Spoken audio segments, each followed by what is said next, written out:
Today, I'd like to discuss the arraignment process. The arraignment is the first time that a criminal defendant appears before the court to answer criminal charges. The arraignment essentially has four important steps. The first step to an arraignment is for the defendant to be formally advised as to the criminal charges that have been filed against him, along with the factual basis supporting the charge, such as the date, time, place, and manner of the alleged crime.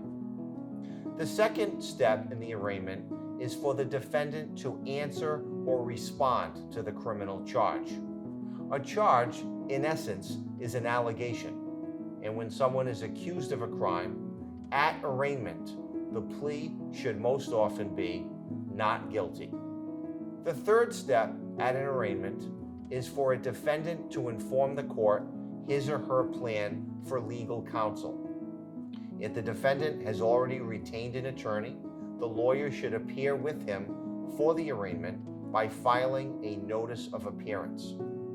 If the defendant does not yet have an attorney but has plans to hire one, he or she should inform the court.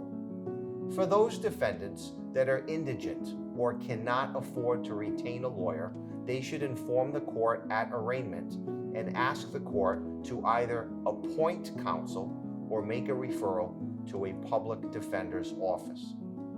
The fourth step in the arraignment process is for the court to address the issue of bail. Criminal cases take a long time to resolve, and while the matter is pending, a judge must decide what to do with the defendant. Will the defendant be released on his or her own promise to return to court? Will the defendant be released upon the posting of money? Will the defendant be required to comply with certain conditions while released and on bail? Or will the defendant be detained while the case is pending? These are the things the court must consider when deciding upon bail. Once a defendant has been informed of the charge, has entered a plea of not guilty, has made an election of counsel, and bail has been addressed, the arraignment process will be concluded. My name is John Calcagni, former federal prosecutor and head of New England's premier boutique criminal defense law firm. If you've been charged with a crime in either state or federal court, call me now for a free consultation.